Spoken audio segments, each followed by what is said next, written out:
Good morning, everyone. Thanks for joining us here at the Julie Chan Show, where passion meets purpose. Very excited to be introducing you to these three amazing people who all bring food and food services to you. Geovanni Leiva of Livas Coffee. His family owns a coffee farm in Guatemala. Linda Grace is the owner and the cook extraordinaire of the San Marino Cafe, bringing us amazing food and just a beautiful cafe locally. And Claire Tansey, author of Dinner Uncomplicated, along with other books. And she also has an Instagram page that is thriving with lots of food and beautiful pictures, and just makes me salivate every time I look at her page. Very excited to be with these amazing people today, and they're going to tell us about their passion and what lights them up. We are going to start this morning with Linda Grace. Hello. So good to be with you. Love your cafe. Thank you. You've had it for 4 years, but what did you do before the cafe? So I'd always had a little bit of an artist feel to me, but kind of growing up in a particular, my family, we have this worker bee mentality. So I kind of made my way up in corporate American finance. I was doing commercial banking, came up for many, many years doing that, but there was always something banging inside of me saying, this isn't your path. Follow your dreams, follow your heart. And I knew the things I wanted to do were humongous risks, that people make movies about. And I always like to say I'm kind of the banker gone rogue. I decided it all happened so fast, and it was just about timing and really listening to the universe. When the opportunities came, I pulled the plug on a 20-year career and decided to go for something that I had never done before. I kind of call myself a food passionista, though. I've always loved to cook. I've always, and it's so much more about hosting and hospitality. Bringing good food to others. Uh-oh, we are having a connection problem. Is that my side?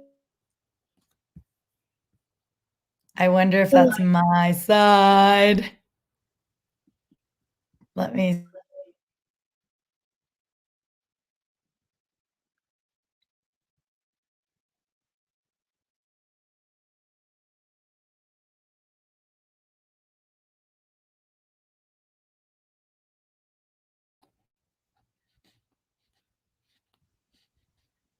Are you back? I'm back. Okay. I think that's This is what life's all about, right? Just getting through the hurdles. I think I'm going to try one thing. Okay. I ran away. Keep going, Linda. So anyways, yeah, and the opportunity came to me and I went for it, and 4 years into it, we are doing great. We survived not only did we survive the pandemic, we thrived during the pandemic. You arrived. You brought eggs and flour and olive oil and wine and whatever. And I think you also brought toilet paper and whatever the community needed, you were selling outside the cafe on the street. Incredible. Yeah, I refused to, it had been already 2 years, 2.5 years when the pandemic hit, and I hadn't taken a day off for years. I put everything, my heart, my soul, I sacrificed so much. And when the pandemic hit and it was like, okay, things are shutting down, I said, no way, there is no way that I'm shutting this thing down. So I reached out to my community and said, what do you need? What can I bring you to make your life easier so we can keep these doors open? Yeah. And it was a relationship that I built with my community, and we all just took care of each other. And the result is I get to feed people, and people get to be fed. And how beautiful is that? Well, the pandemic really showed that the San Marino Cafe was so much more than just an eatery, a cafe, but you really you surfaced, your heart and soul came out and touched every single person.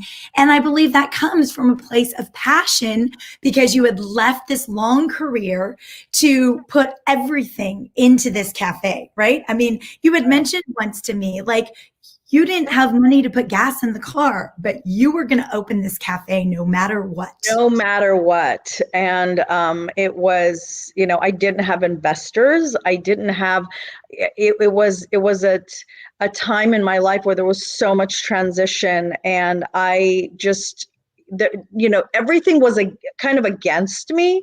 And I was determined, though. I knew inside of me, something was telling me, just go for it. Just do it. Believe in yourself enough to know that you can do this.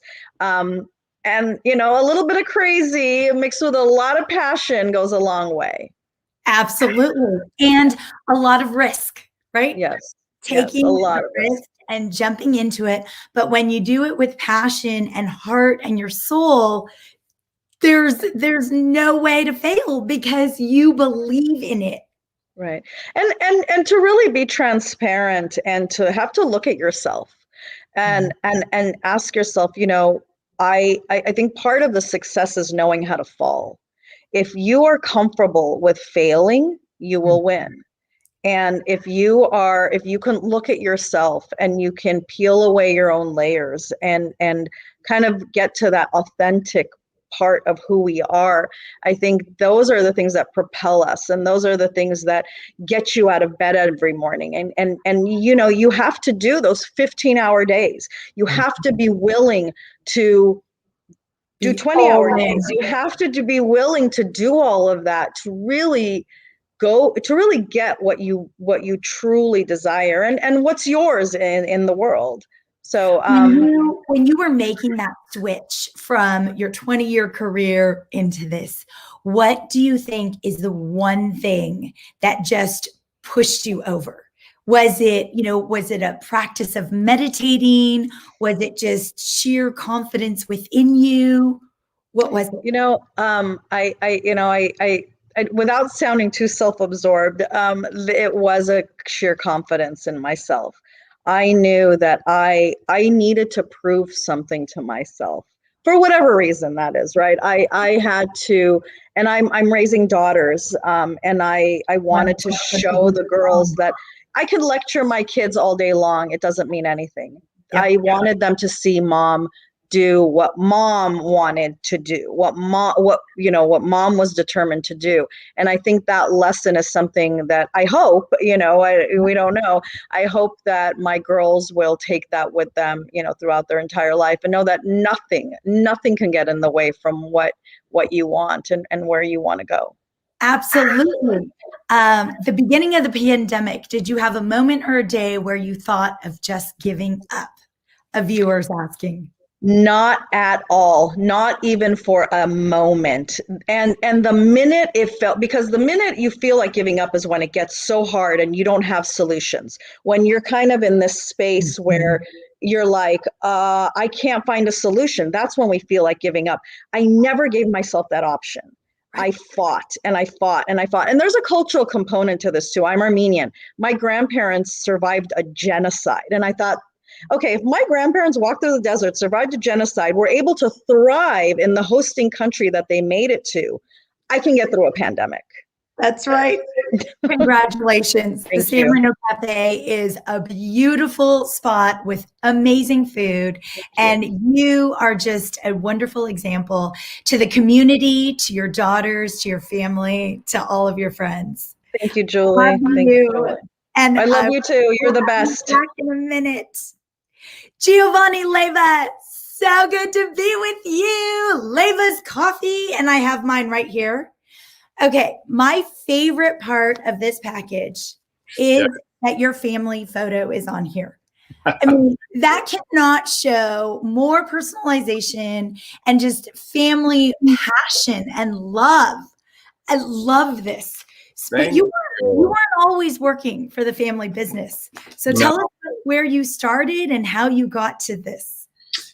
So I'm originally born and raised in Guatemala.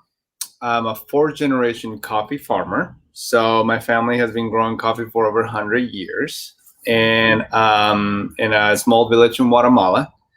But I had a dream that I wanted to come to the United States and learn English and learn computers. I've always been fascinated with technology. So I wanted to do that, and so I got a chance through some family in actually in Bryan, Arkansas, which is Little Rock, Arkansas. They gave me the opportunity to come to the United States, and when I came about 24 years ago in 1997, I came with my parents' life savings of $20, a shoebox of belongings, and a clothes on my back. Not knowing much English, I came and learned English, became a computer programmer after a few years, and got married to the woman of my dreams. Ended up, we started having kids, had a fabulous marriage, and I kept going back to Guatemala because Guatemala is just a gorgeous place. My whole family's over there.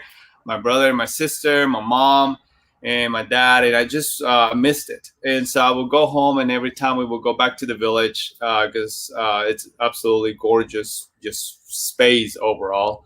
And I enjoyed that freshness. And then after a few years, I started realizing that my village was stuck in a rut, and they will never be able to get out of that rut if somebody was not able to do something about it. And so in the coffee industry, coffee is grown by mostly small farmers and small families. They have a patch of coffee that's their livelihood. And then they sell it to a broker who sells it to another broker who sells it to another broker and who sells it to an exporter who sells it to an importer. And that importer sells it to a roaster, and that roaster sells it to an end consumer. And so at the end of the day, the people that actually make the coffee are the ones that have the least amount of money coming into them because they're so marginalized and they're so pushed away from the actual marketplace. Right. And so I thought, man, Michelangelo once says, the best way to criticize is by creating. And a lot of times you complaining about the issue doesn't give you an opportunity for you to actually become a solution to the issue. So I was coming through on a flight back, and I saw a Chinese proverb that says, if you give a man a fish, you will feed him for a lifetime. But if you teach him how to fish, you will feed him if you give a man a fish, you will feed him for a day. But if you teach him how to fish, you will feed him for a lifetime. And I was like, man, that's exactly what happened to me. I broke out of poverty because somebody invested in my education. Somebody invested in my opportunity to have a way to get capitalization by a job and all that. So that's exactly the model we chose, my family and I, to do that's our life mission, is to eradicate poverty in our village. And then once we have eradicated poverty, financially, emotionally, and spiritually in our village, we will duplicate this in different areas of the coffee regions of the world. So that way we can find families just like ours, so that they are looking for the opportunity to connect with the end consumer and being able to really showcase their work and also bring value to the end consumer, and the end consumer being able to connect with them and lock arms with them. So that poverty can be eradicated. And the only way you really can eradicate poverty from any level is through capitalization and education, by educating somebody and by giving them the tools by which they can get out. So our coffee company's whole purpose is to be able to be a model by which we can show not only the world, but for us to be able to use it to completely eradicate poverty from this part of the world, and then being able to do it in different parts of the world. But you came here, somebody gave you a chance, you got your education, you were working in computers for 14 years. Yes. And you would go back to Guatemala. And at what point did you decide to leave that career and the stability of that money and go help your family? It was whenever I was able to see I took one of my boys. I think at that point, Elijah, my oldest boy, was with me in Guatemala. And I had all the kids at the farm because I used to throw this, parties that we would come. And I had all the kids in front of me. And I remember seeing set of eyes all across. And I saw my son's set of eyes compared to all the other kids. And I was like, there's no difference across this. The only difference is that this kid, my son, Elijah, has an opportunity to a much different future simply because he's got access to different possibilities. These kids do not. And so that's when the light went off and I said, okay, my life mission is to be able to create opportunities to possibilities, to new futures.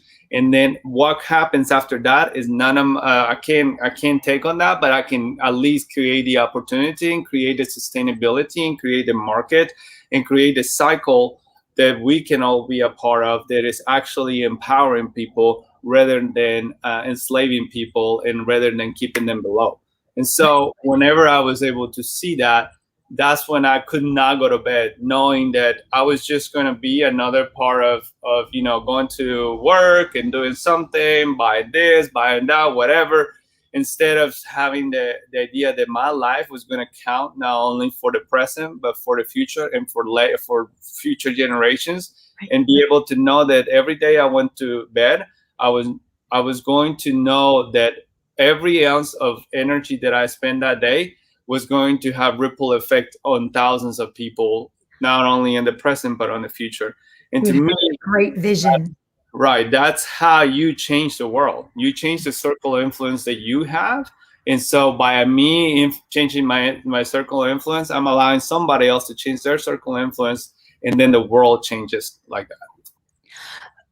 I talk about how it was to, change your whole business model and to, stop all of those layers to get to the end user. I mean, it was great that you were living in America, but how did that help?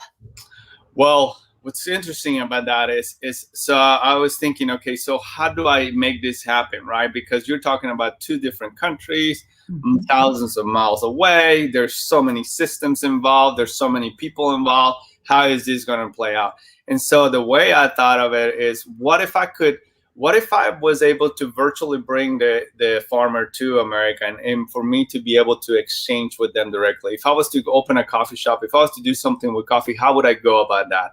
And normally what you do is you call a broker and you get coffee. And so I thought, well, if I could do that, what if I could do that with them in Guatemala? What if I could just do exactly the same thing? So what I did is I said, okay, let me get the coffee from you, bring it up here. And with my parents' help, they were able to just invest in that. And they gave me the coffee up here. We brought it through all the systems. We imported it. We exported it. We got FDA approved. We did everything that needs to be done in order to get it up here.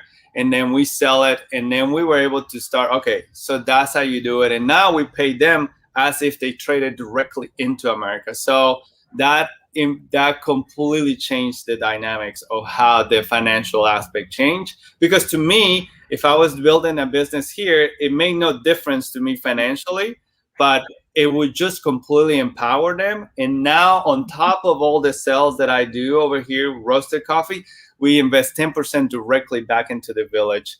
So it's a twofold. So we invest directly, capitalize, and then on the backside, we come in and help with the needs that they couldn't otherwise meet. Yeah, absolutely. Truly, truly incredible. And your vision just must keep expanding. Yes. Talk about the lives that you're touching and how you've seen your work touch, your village and what it's doing. Oh, this is my favorite part. The best part about us is being able to. We've been in this village for over 100 years. So we're not. When I go back, there's kids and that I used to be playing with their parents, and there's old people that they used to help me when I was a baby or stuff like that, right? So this is everyone in the village. This is your family. Right. This is village. This is my whole village. This is my whole right. And so being able to do that is a completely different idea than just being able to say, well, this is a village that we picked on the map and we're going here, right? It was nothing like that. It was just like, so for us to be able to help directly was, there's no school. The closest school was 2.5 hours away, one way to get to school if they could, right? Long ways, hundreds of miles. How about we turn my old bedroom, or my sister and my brother's bedroom, into school? And so my sister formed a school, and she has a nonprofit separate that she leads, and she starts a school over there. In the history of humanity, the first kid that graduated from high school happened 2 years ago. So we got about 10 to 12 kids now. I lose a number now. They finally graduated from high school. They couldn't graduate from high school. My dad and I graduated from high school at the exact same year, at the exact same time, because my dad couldn't finish school. Right. So, and then there were single moms that needed homes. We built homes for them. There was water. There's plenty of water, but there is polluted. So we gave water filtrations to all the homes. As many the stoves. There was stoves. So we partnered up with another church in Philadelphia to bring in stoves into the village. Power came. So then now there is electricity.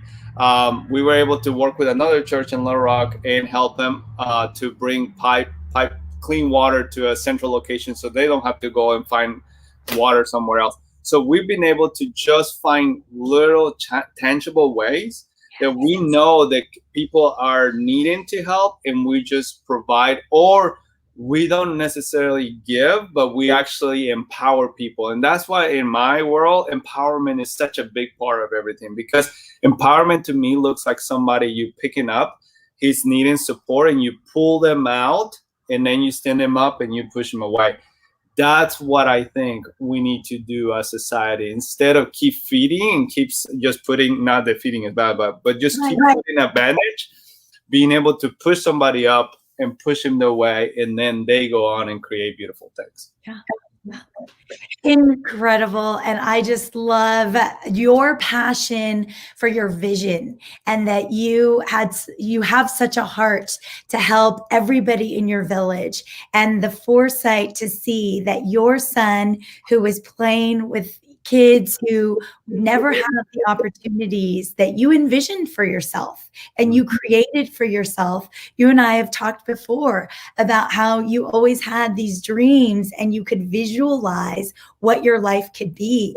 And that empowered you to make it happen for yourself. And now you're doing that for so many others in your village, and your family is all doing it.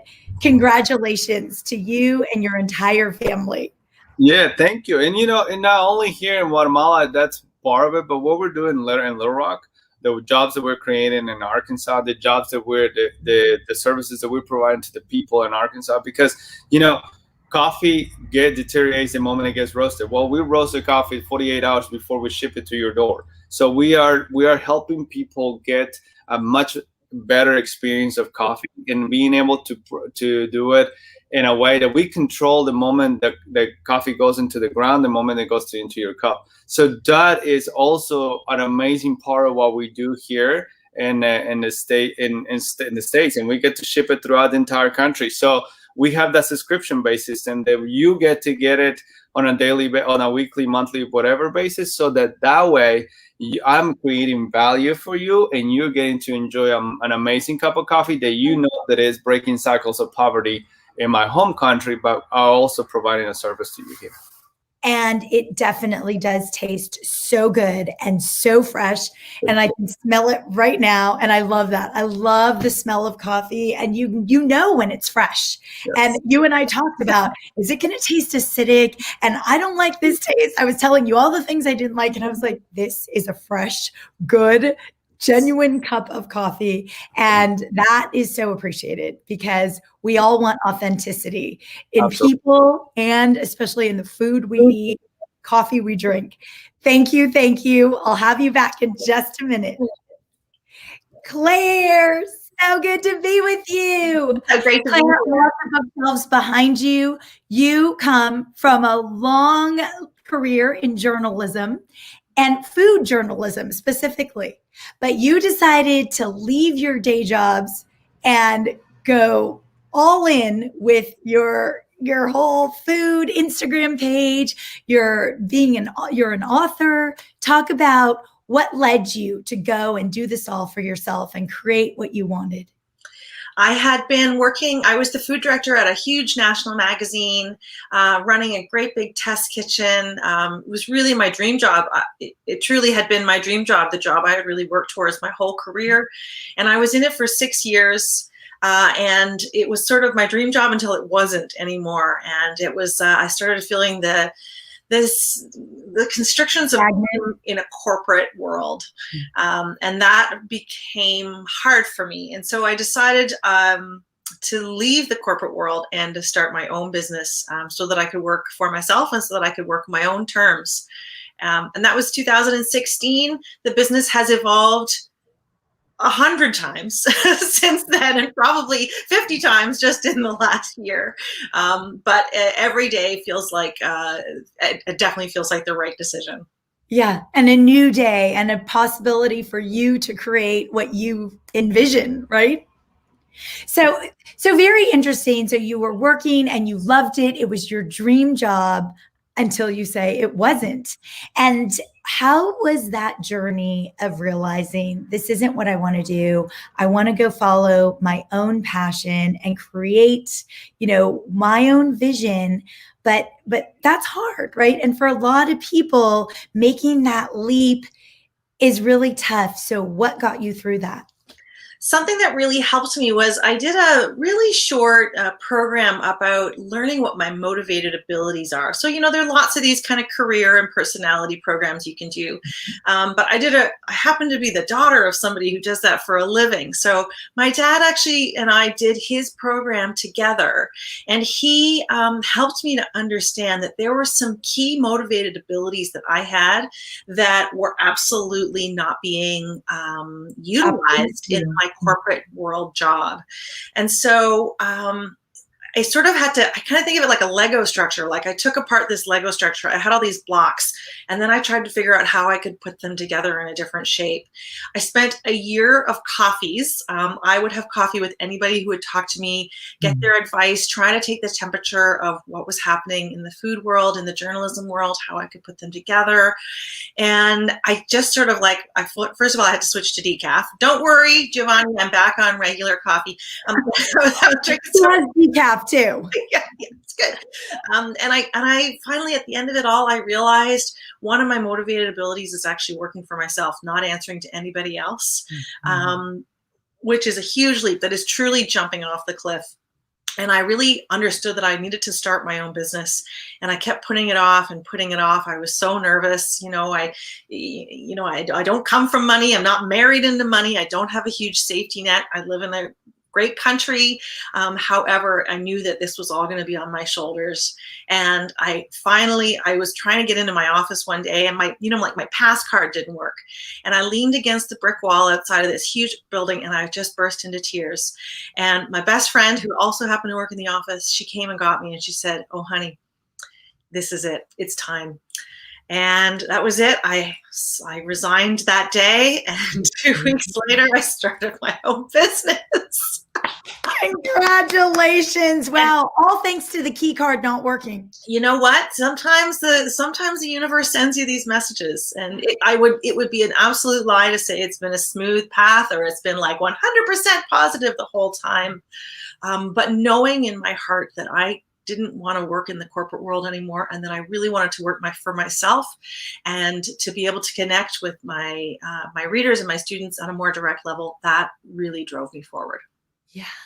And talk about the idea of writing your book. I mean, did you have that in your mind for a long time that you wanted to get a recipe book out?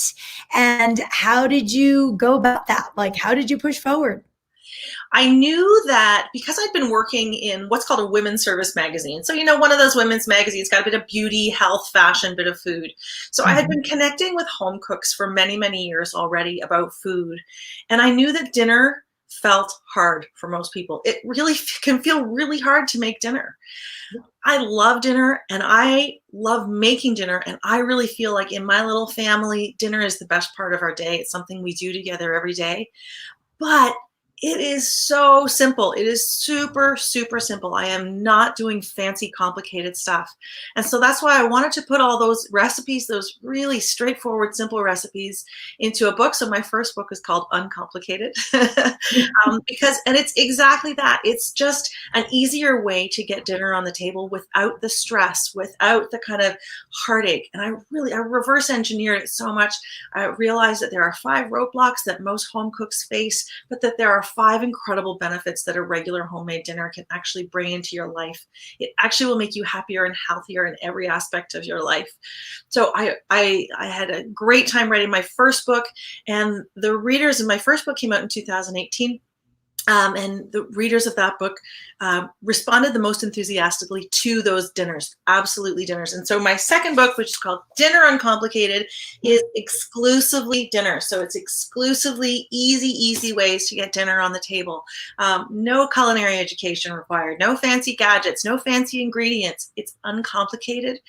And it's all about leaning into dinner, reframing it so that it can really be the highlight of your day. And the way to do that is to eliminate all the stress around it. And so do you believe that you have to decide what your dinner plan is for the whole week? And the best thing is to take your grocery list on a Sunday and buy everything you'll need so that it's all there throughout the week? I'm so glad you mentioned that, because something that I kept coming up against as I was really, like I said, I was reverse engineering. What is it that blocks people from making dinner? I kept coming up against meal planning as a great solution, but I'm a terrible meal planner. I hate it. I feel like you can't tell me what to do. You can't put those things on me. Plan Friday's meal on Sunday before. No. Impossible. So I figured out there are actually 5 different types of meal planner, and I developed a quiz so you can figure out what type you are. There is a type of meal planning that will actually make life feel easier. You do not have to get out the color-coded binder if that doesn't work for you and plan out your entire week. And that was such a revelation. I started coaching families on how to make that easier. And also then there's this issue of picky kids, picky eaters. That's what we call normal kids. So I started really doing a lot more coaching in terms of eliminating those roadblocks for people. And then that led to my virtual cooking school, which I'm leading and living in right now. Well, I see a few people in the chat that definitely are going to want to join your virtual cooking school with me, because some of us definitely need help, and planning meals is not fun, and cooking them is also not fun to me. And so I just don't do either. And so, yeah. It's not good when you have 3 kids, but it's great to hear that you could be a solution for all of us. I am bringing everyone back into the room now. I look forward to talking with all of you again. This has been wonderful and so much fun to hear about your journeys and the way you are lighting yourselves up and your communities with the coffee and the cooking lessons and the San Marino Cafe with all the delicious food there. Really grateful to have you all on today. Claire, Linda, Geovanni, thank you so much. And thank you to everyone who watched today, The Julie Chan Show, where passion meets purpose. Love you all. Have a great day. Thank you. Bye.